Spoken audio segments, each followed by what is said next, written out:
En enero de 1916 se celebró en Yucatán el primer Congreso Feminista de México. Han pasado más de 100 años y la lucha feminista en México persiste, fortaleciéndose con cada nueva generación de feministas que se va sumando.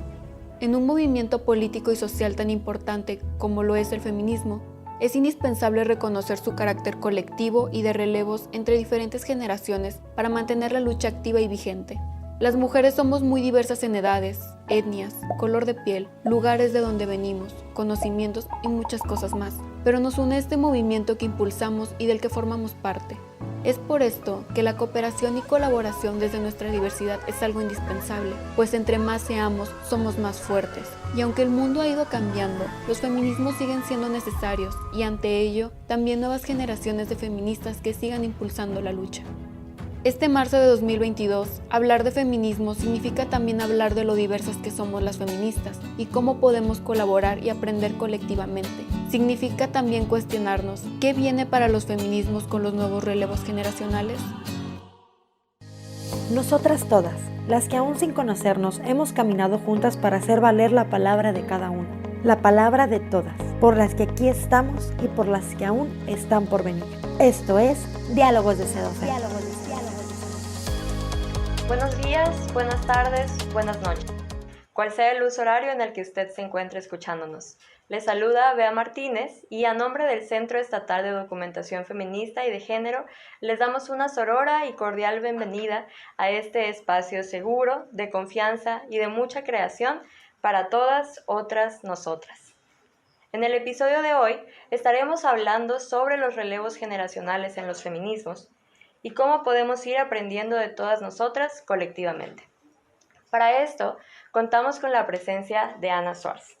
Es un gusto contar con tu presencia en el episodio del día de hoy y estoy segura de que tus experiencias, conocimiento y demás a lo largo de estos años en la lucha feminista serán pues grandes aportes y podremos aprender mucho en este espacio.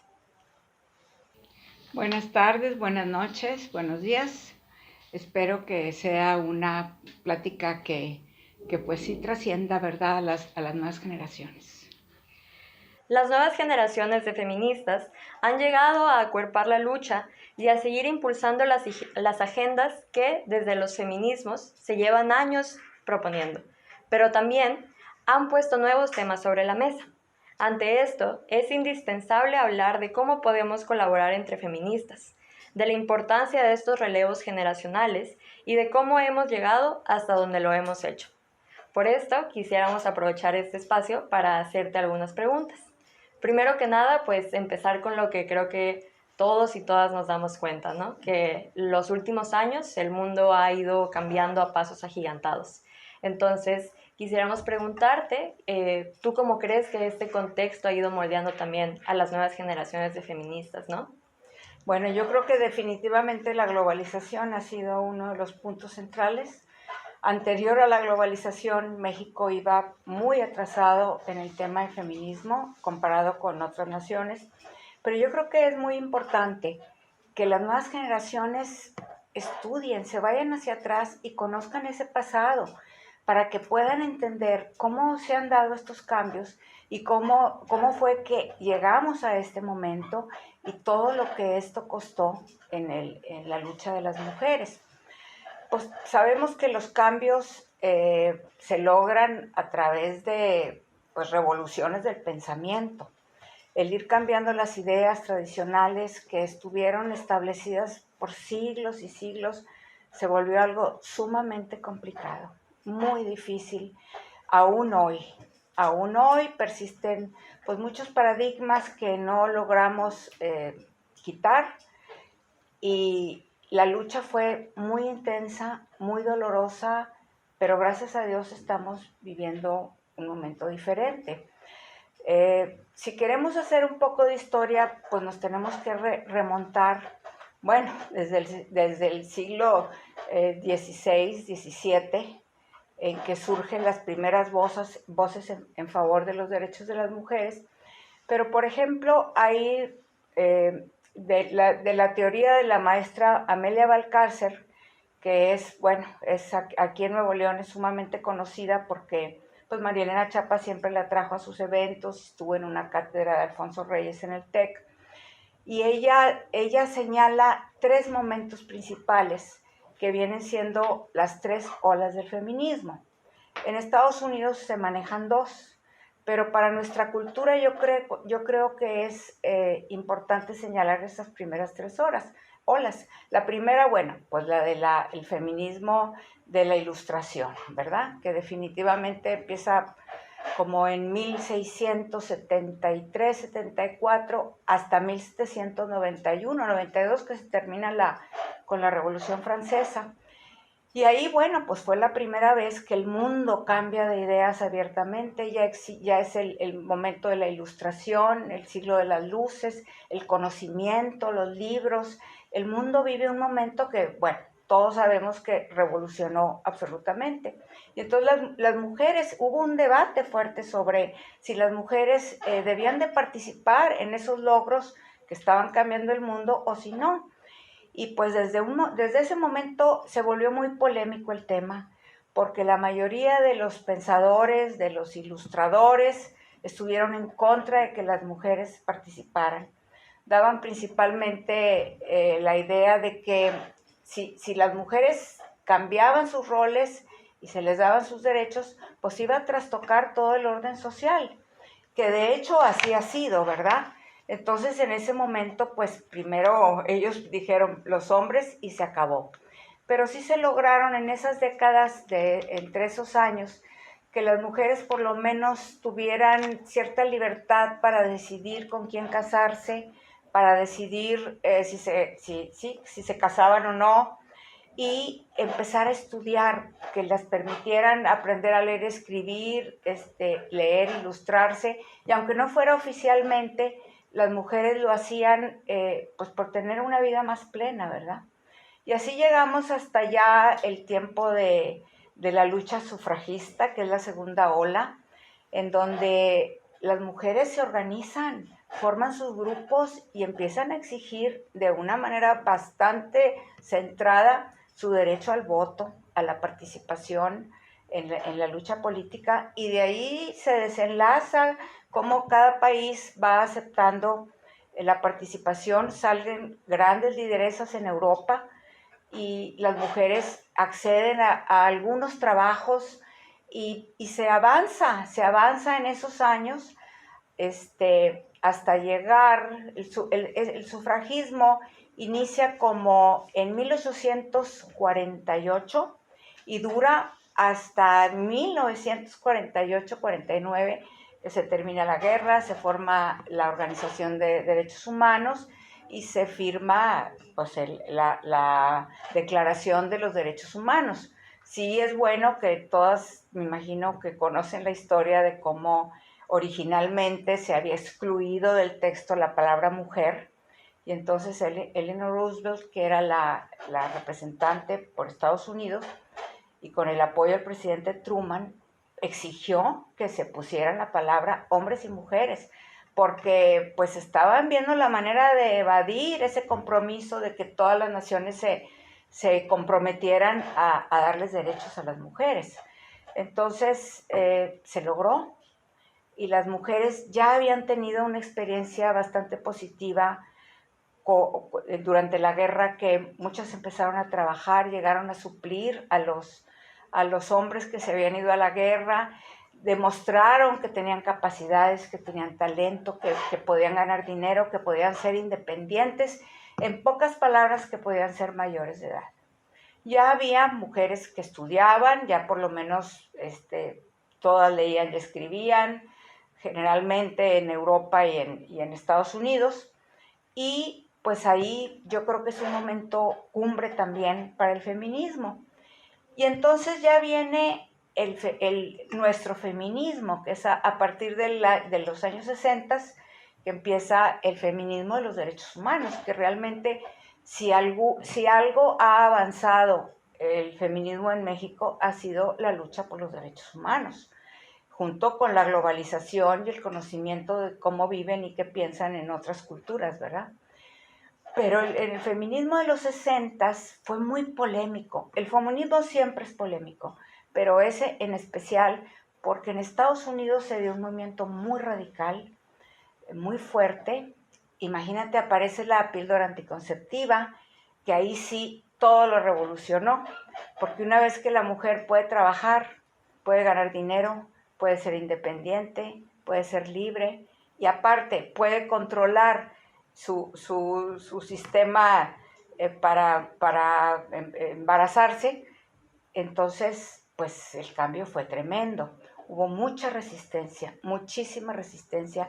Surgieron muchos grupos, diversos grupos en Estados Unidos, muy fuertes, muy radicales en algunos casos, no tan radicales en otros, pero pues todo se puso sobre la mesa. Estuvo, por ejemplo, el feminismo de Angela Davis, que pues era una contracultura, porque era una mujer afroamericana, era homosexual, era comunista, o sea, era todo lo contrario a lo que era el establishment, ¿verdad? En ese momento. Y luego, pues todo fue tomando su curso. En Europa fue menos dramático, porque a finales de los 40 sale el libro de Simone de Beauvoir.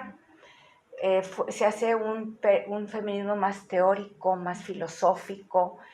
Y bueno, mientras tanto en América Latina, pues seguíamos con nuestras creencias, con nuestras tradiciones, y las mujeres que se atrevían a levantar la voz, pues no eran muy bien vistas. Pero pues llega la cumbre de Beijing, y ahí queda muy claro que el movimiento del feminismo, de los derechos de la mujer, es algo urgente, porque no se trata nomás de que yo quiero un trabajo, yo quiero mi libertad. Se trata de que por primera vez se le puso rostro femenino a la violencia y a la pobreza. Entonces ahí fue un parteaguas donde se tuvieron que tomar cartas sobre la mesa, poner cartas sobre la mesa, y los países se tuvieron que comprometer a generar esos cambios necesarios. A partir de la cumbre de Beijing, aquí en México surgieron muchas activistas por los derechos de la mujer y mujeres políticas que se metieron al tema, estudiaron lo que tenían que estudiar, evidenciaron todas las estadísticas tremendas que aún tenemos en México, y de ahí empezó una lucha para nosotros también. Más le sumas ya a finales también de los 90 la globalización y el internet y la información que llega de todos lados, pues entonces hay mucho más conciencia, ¿verdad?, en el feminismo que vivimos hoy. Sí, creo que es muy valioso lo que mencionas, por ejemplo, pues por una parte, estas críticas que siempre se han dado a partir de los feminismos, ¿no? Como que si le damos más libertades a las mujeres, se va a desequilibrar nuestra sociedad y todo demás. Y lo curioso creo que es como, pues algo de lo que estamos hablando ahorita, ¿no? O sea, cómo ha ido evolucionando el movimiento, pero como las críticas siguen siendo las mismas, ¿no? Y también lo que mencionas, o sea, como de la importancia que tiene la conferencia de Beijing, pues las luchas que se han ido ganando, porque creo que como generaciones más jóvenes, creo que es muy sencillo a veces olvidarnos de todo lo que se ha ido ganando, ¿no? Porque a final de cuentas empezamos a vivir en este mundo y claro que sigue habiendo violencia, sigue habiendo pues muchos casos donde vemos el machismo y el patriarcado, entonces pues sencillo no ver todo lo que se ha ido conquistando, también pues porque no aprendemos, ¿no? ¿Quién nos enseña la historia de las mujeres o la historia del feminismo? Sino es que hasta que una misma comienza a leer más, ¿no? Exactamente. Pero sí creo que es súper importante que resaltemos cómo ha ido avanzando el movimiento, ¿no? También pues para, como un movimiento, aprender de lo que se ha hecho antes. Pero sí creo que es muy común o muy sencillo que nos olvidemos de esto, ¿no? O sea, que empecemos y que no nos demos cuenta de que viene habiendo todo un camino anterior o que pues obviamente todas somos hijas de nuestras propias generaciones, ¿no? Entonces, pues somos personas distintas, ¿no? Y mujeres distintas y diversas, y eso es lo valioso, pero también es sencillo como, pues a veces cerrarnos en nuestros propios círculos, ¿no? De edad o de condición social o demás. Entonces, otra pregunta que quisiéramos hacerte es, pues, ¿cuáles consideras tú que son los mayores retos que tenemos al momento de cerrar estas brechas entre las distintas generaciones, ¿no? Porque obviamente vamos a tener diferencias, pero también, pues creo que algo que tenemos claro todas es que entre más seamos y más colectivamente construyamos, pues también podemos ser más fuertes. Entonces, Así es. ¿qué hacemos con eso? Pues mira, en realidad todos los cambios cuestan y van a seguir costando. La lucha ha sido difícil, pero se ha ido logrando, se ha logrado bastante. Y lo que yo les diría a las jóvenes es que guarden un equilibrio, no se hagan muy radicales, no sean excluyentes de las mujeres que piensan diferente. Yo creo que la feminista tiene que dar ejemplo de ser una mujer sensata, de ser una mujer que antepone primero que nada las necesidades de todas las mujeres, no nomás de ella, porque definitivamente en nuestro país el reto mayor es y va a ser por mucho tiempo la desigualdad de tantas mujeres que no han tenido las oportunidades y los privilegios de quienes estudiamos, de quienes pudimos desarrollarnos plenamente, porque son muchos millones de mujeres que están excluidas del bienestar. Entonces, hay que darle voz a esas mujeres. A veces se nos olvida porque, pues sí, queremos que haya más mujeres en la política y que esas mujeres realmente conozcan toda la teoría, toda la lucha, y desgraciadamente nos topamos con que no es así, que son mujeres que llegan, pues sí, pueden ser muy buenas personas y estar muy bien intencionadas, pero no tienen en sí una formación feminista para que se metan de lleno a analizar la problemática real de las mujeres en el país y hagan algo porque cambie, ¿verdad? Esa debe ser la función de la mujer en México que participe en la política. Aquí en Nuevo León estamos todavía más atrás, ¿verdad? Porque ya habíamos logrado ciertos derechos y ahora con la nueva ley electoral, pues se nos quitaron algunos de los derechos y lo hicieron mismas mujeres.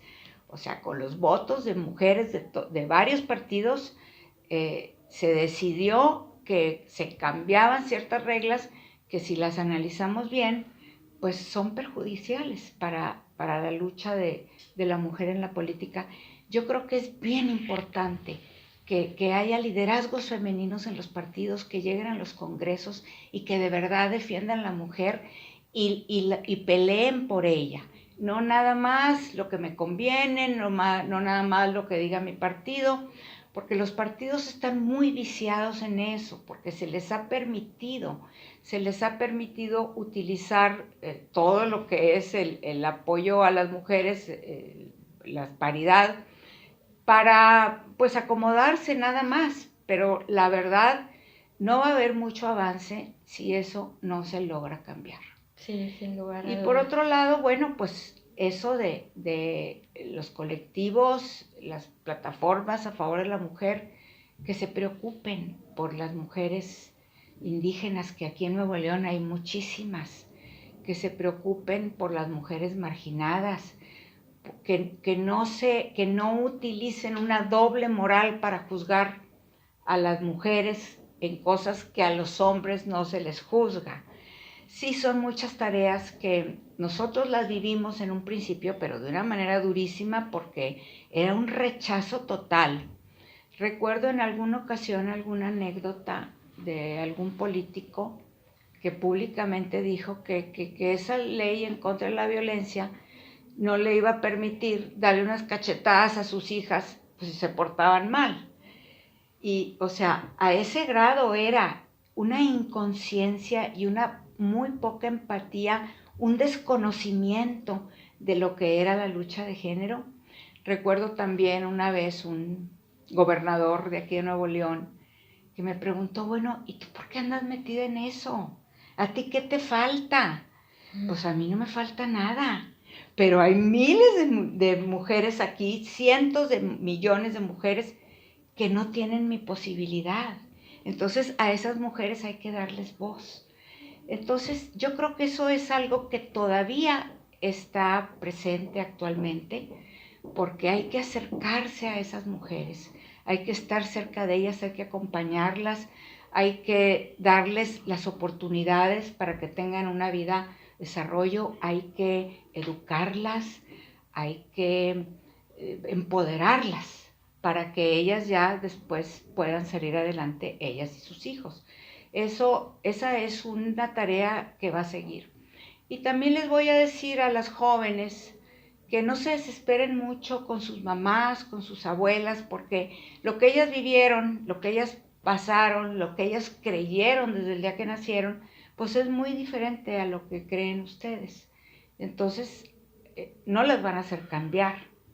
Es más fácil que ustedes cambien y entiendan, no que rechacen sus propias creencias, sino que entiendan que se vivieron tiempos muy diferentes, donde la sociedad no se cuestionaba nada, donde era preferible estar en silencio, que las mujeres aceptaban tranquilamente su situación.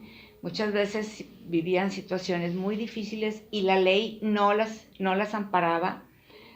Todas las leyes estaban elaboradas por hombres y para hombres. Los códigos penales, todo estaba hecho de manera que al hombre no se le iba a molestar y sí se le iba a respetar a cualquier precio. Para retomar lo que nos estabas comentando, pues creo que está claro que tenemos pues diferencias generacionales y demás, pero creo que también está claro pues lo que mencionas, ¿no? Que tenemos puntos en común, que es pues lo que defendemos desde la lucha feminista. Y entonces también quisiera saber si nos pusieras un poco más en contexto o si nos pudieras dar un poco de ejemplos más puntuales de cómo crees tú que pudiéramos construir colectivamente, ¿no? Porque creo que algo que también ha ido sucediendo es que tenemos como diferentes carriles del feminismo, ¿no? O sea, como que por una parte van las de una generación y por otra parte las de otra y por otra las que apenas están en prepa, universidad y demás. Que creo que obviamente cada quien va a tener pues prioridades quizá un poco distintas, ¿no? A final de cuentas nos une una misma lucha, pero tenemos quizá temas un poquito más urgentes cada quien en su agenda, pero definitivamente podemos trabajar en conjunto, ¿no? Pero ¿cómo podemos pues encontrar esos puntos, crear consenso entre diferentes grupos, a partir de qué podemos construir colectivamente? Y pues sí, no sé si nos pudieras platicar un poco más específicamente sobre eso. Bueno, pues yo pienso que lo número uno que tiene que tener una feminista es ser ella misma. Vivimos en una sociedad donde hay demasiada simulación, donde hay muchas apariencias y las mujeres tienden mucho a buscar eso porque pues finalmente es un camino fácil. Y no, en el feminismo, cuando se es rebelde, cuando no nos gusta que nos digan lo que tenemos que hacer, pues tenemos que asumir posturas firmes, ¿verdad? Y yo creo que el que haya congruencia entre lo que somos en nuestra vida, en todos los aspectos de nuestra vida, seas una feminista joven o una feminista ya mayor, tiene que haber congruencia con tu estilo de vida, porque el feminismo es un estilo de vida.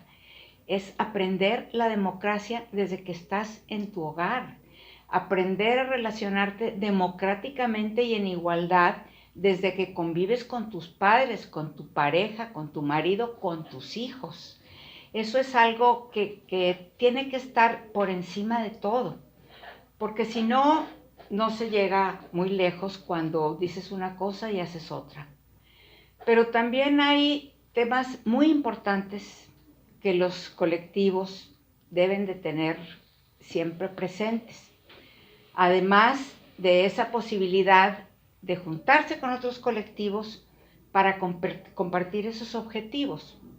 Uno de esos temas es la teoría. No pueden decir soy feminista y voy nada más a buscar un logro, a conseguir algo, a lograr que el techo de cristal sea menos corto para las mujeres. Se tienen que tener objetivos y conocer la teoría, entender en qué somos iguales los hombres y las mujeres, en qué somos diferentes y por qué tenemos derecho a la igualdad. Entonces, las feministas jóvenes tienen que meterse a esa tarea de buscar para estar muy bien preparadas. Yo me impresionaba muchísimo María Elena Chapa, lo estudiosa que era del feminismo, pero una cosa realmente increíble. Y es que la verdad, para convencer hay que conocer, ¿verdad? Si tú no sabes de lo que estás hablando y estás en una lucha, pues no vas a convencer a nadie. Y María Elena fue un gran ejemplo para todas las mujeres que tuvimos la dicha de estar cerca de ella, de participar con ella en algunas luchas, porque la teoría nos va a permitir tener argumentos para posicionar nuestras propuestas. Otra es la agenda. O sea, los diferentes colectivos tienen diferentes agendas, pero tienen que juntar una misma agenda para todas. Cada una pues sí va a ir aumentando su visión de colectivo, pero va a defender los objetivos de las otras. Y esa es una manera de ir agarrando fuerza, de mostrarse más tolerantes, de aprender a una lucha en equipo y pues a no cometer muchos errores, porque todo lo que se improvisa tiende a desaparecer, tiende a desprestigiarse. Entonces, esos dos temas y uno más, que es el de la vanguardia. La vanguardia es para estar siempre siguiendo las tendencias, porque tarde o temprano nos van a llegar, tarde o temprano vamos a tener escenarios diferentes y tenemos que estar preparadas. ¿Cuál va a ser la posición de mi colectivo, de las feministas, ante X situación, verdad? Y yo creo que son temas muy importantes, estudiar mucho, promover, luchar por la educación de las niñas principalmente. Me estaba acordando de Malala, la chica pakistaní que ganó un premio Nobel de la Paz, que decía que no había arma más poderosa que una niña con un libro en la mano. Ese tiene que ser un compromiso de los colectivos, porque lo fue en nuestro momento de nosotros. Fíjate, yo al rato te voy a platicar un poquito más de mi vida, pero yo llegué por azares del destino a la primera oficina de la mujer que hubo aquí en Nuevo León, que después de que Zedillo firmó los acuerdos de la cumbre de Beijing, pues obligó a los gobiernos estatales a que implementaran programas y nuevas políticas para apoyar a la mujer. Entonces se abre aquí en 1998 la Coordinación Estatal de la Mujer, que era una oficinita que éramos 3 personas y no teníamos casi nada de presupuesto, pero pues ya se dijo, ahí está nuestra propuesta, ¿verdad? Y para lo que fue útil es para capacitarnos, entrar de lleno a las teorías de género, entender todo eso de cómo los seres humanos nos vamos construyendo y entonces las capacidades que tenemos muchas veces ni las conocemos. Muchas veces aceptamos situaciones que nos están dañando porque no entendemos que las podemos cambiar. Entonces hay que entrar al estudio, hay que promover que la educación en Nuevo León de las niñas sea algo muy importante, que haya campañas para que las niñas brillen y tengan mejores y mayores oportunidades, que haya más becas. Vaya, todas esas políticas que tarde o temprano alguien las va a tener que estar impulsando y yo creo que el turno es de las feministas de ahora.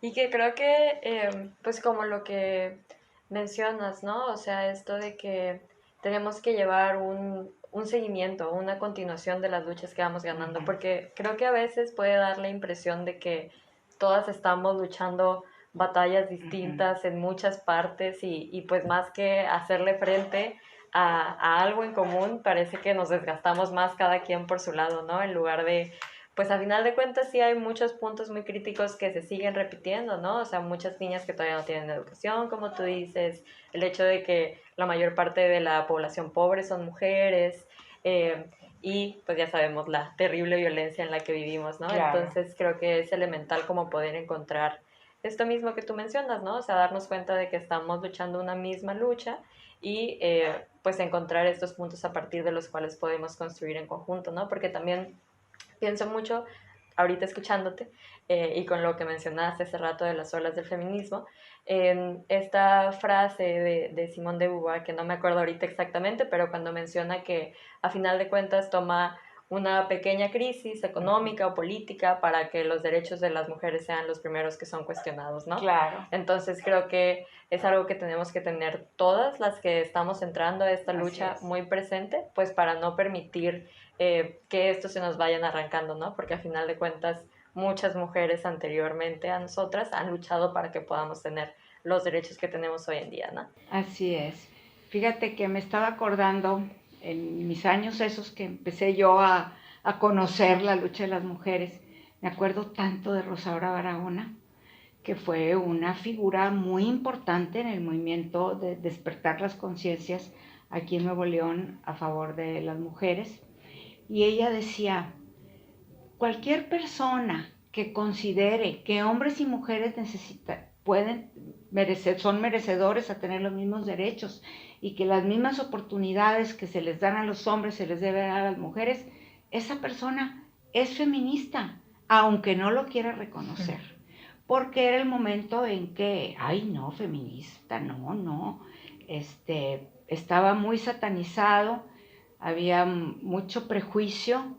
Y realmente no, el feminismo es algo muy bueno que nos va a ayudar a construir un mejor país, porque si desde uno mismo y sus relaciones aprendes el respeto y la democracia, pues luego es más fácil que la política pueda funcionar mejor la democracia, ¿verdad? Que estamos muy lejos todavía de tener una democracia funcional buena, pero pues tenemos que empezar desde ahí y las mujeres tenemos que hacer un papel importante.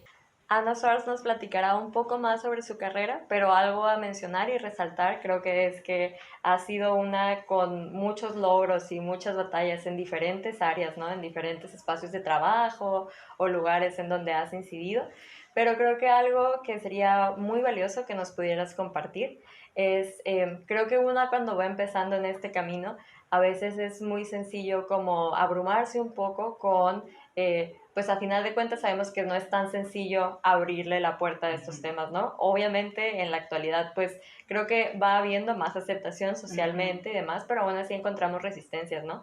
Entonces creo que algo que sería muy bueno que nos compartieras sería tú cómo has pues logrado posicionar la agenda de las mujeres y la agenda feminista en los diferentes trabajos o espacios que has ocupado, ¿no? ¿Cuáles han sido también tus estrategias para poder pues seguir permitiendo que esta lucha se expanda y permee diferentes instituciones o demás? Entonces te cedo la palabra para que nos platiques un poco más. Bueno, pues mira, yo siempre he dicho que yo me di cuenta que nací feminista, porque siempre fui rebelde y siempre me gustó pensar por mí misma.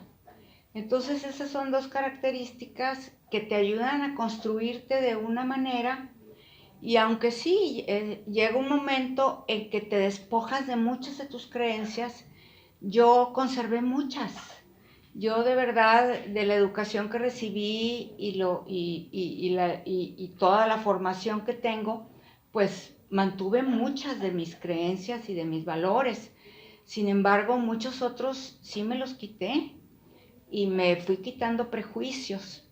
Y tuve el interés de estudiar educación especial. O sea, siempre tuve una inclinación hacia lo más vulnerable y me metí a educación especial, estudié educación especial, cuando en mi casa me decían, ¿y eso dónde lo vas a estudiar? Pues en la normal de especialización. ¿Y eso dónde está? O sea, era algo que no estaba en los planes familiares, pero a mí me atrajo mucho siempre. Estudié audición, voz y lenguaje en la normal de especialización y allí empezó un aprendizaje muy importante de salirme de mi zona de confort, de salirme de mi círculo social y empezar a conocer otras maneras de vivir, otras maneras de pensar, y que nos unía a quienes entramos en ese tema, pues el deseo de ayudar a niños, en general niños con deficiencias auditivas o problemas de aprendizaje, y incluido deficiencias mentales, ¿verdad?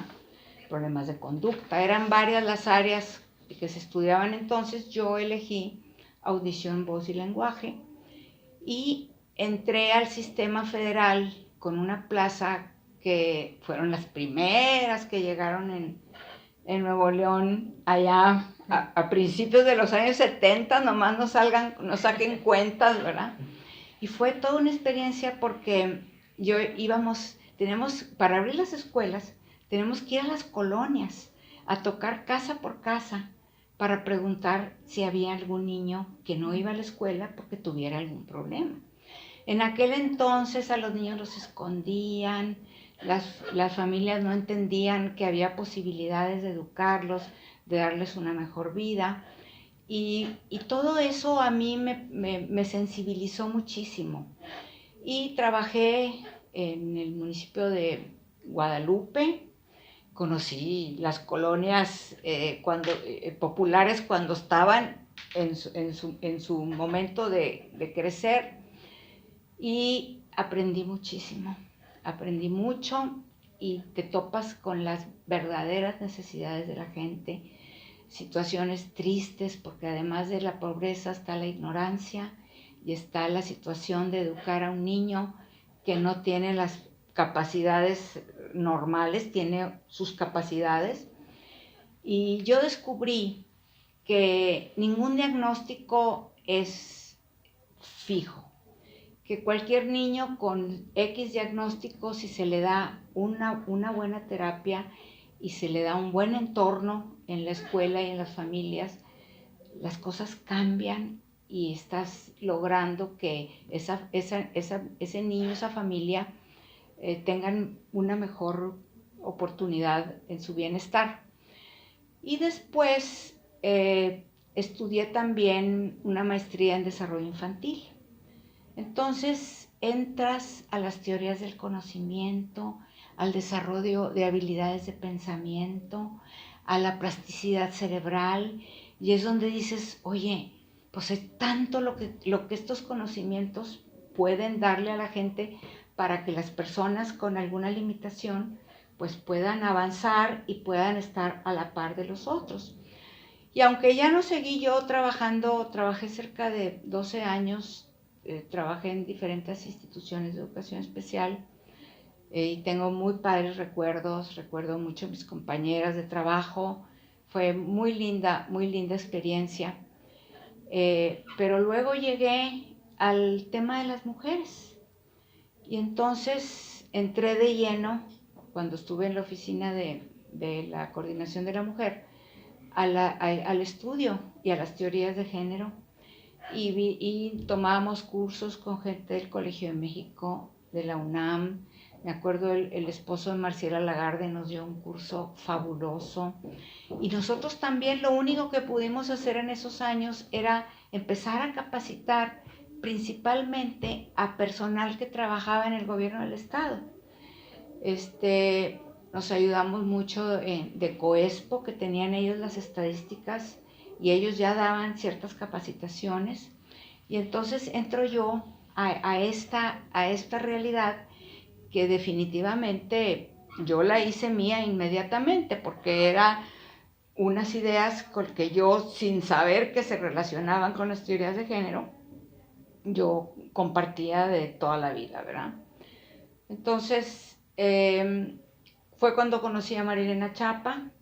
Yo formé parte de su primer consejo ciudadano cuando se instituyó el Instituto de las Mujeres, Ella me invitaba a diferentes programas de capacitación, a programas se formaban consejos.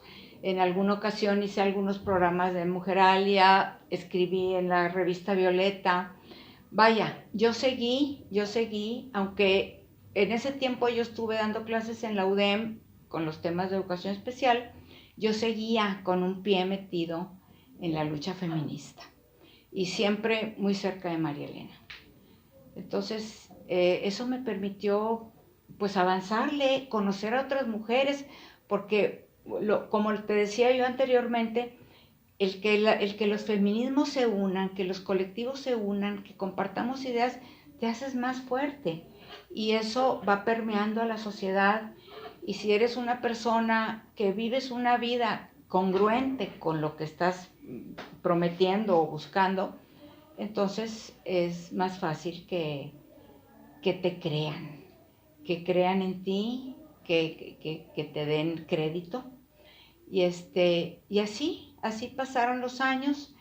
Estuve últimamente, hasta hace 3 años, en el municipio de San Pedro, también como enlace del Instituto Estatal de las Mujeres, con el instituto. Ahí no había instituto, había un instituto de la familia, pero que pues finalmente, aunque no era la perspectiva de género, pues sí representaba gran parte de lo que es la población en el municipio de San Pedro, y pues seguíamos tratando de avanzar en la agenda de las mujeres. Me tocó hacer un convenio con Cihuacali, con la Oficina del Desarrollo de los Pueblos Indígenas. Conseguimos un recurso federal, hicimos una investigación sobre la situación de las mujeres del servicio doméstico indígenas que laboran en San Pedro. Y fue pues algo muy revelador, porque descubrimos que casi el 40% de las mujeres del servicio doméstico laboran en San Pedro, principalmente las que se quedan en las casas, ¿verdad? Y bueno, pues hay una serie de situaciones, no todas buenas, no todas malas, pero es muy interesante porque es algo que está sucediendo aquí en nuestro estado y que ya hay una ley desde el 2012 en el que se debe proteger y promover los respetos de las personas indígenas.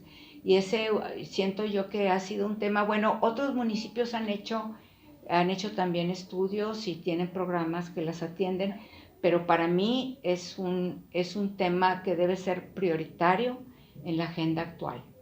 Por otro lado, bueno, pues yo me casé y formé un hogar a mi manera, porque pues busqué un marido que me respetara mis ideas y que me dejara ser. Y tuve 4 hijas, que todas son feministas recalcitrantes. Y bueno, pues llevo más de 40 años de casada y estoy satisfecha porque no ha sido fácil sortear en un ambiente como en el que yo vivo el que te señalen como feminista. Te platicaba yo hace rato del el hecho que nos ocurrió, pues creo que el año 1999 o el 2000, que hicimos un evento en el Auditorio San Pedro y que mientras hablaban las conferencistas adentro, era el tema de la mujer, un 8 de marzo, había un grupo de mujeres afuera que rezaban y nos echaban agua bendita. Entonces, esos tiempos yo creo que ya no están tan radicales, ¿verdad? Se ha ido, pues se tienen que dar cuenta que es una lucha por los derechos legítimos, por la justicia, por la igualdad, por una vida libre de violencia, por una mejor convivencia familiar. Entonces yo creo que eso es muy valioso y eso es lo que yo siempre he defendido. Y aquí estamos ahora pues aplaudiéndole a Laura Paula, que de verdad en lo poco que lleva está haciendo un trabajo muy importante, porque se está relacionando mucho con otro tipo de organizaciones.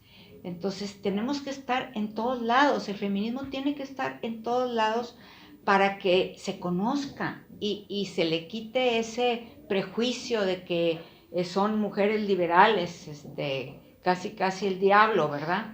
Y no es así, somos mujeres normales que podemos llevar vidas normales y tener matrimonios normales y enseñar a nuestras hijas a ser fuertes, a tomar sus propias decisiones y a pensar por ellas mismas. Recordaba yo siempre una frase de Coco Chanel que decía que no hay acto de valentía más importante que pensar por uno misma y hablarlo y decirlo con la voz, ¿verdad? O sea, pienso por mí y yo digo las cosas como son. Entonces, pues así soy, así eduqué a mis hijas y así hay muchas jóvenes ya, muchas adultas también.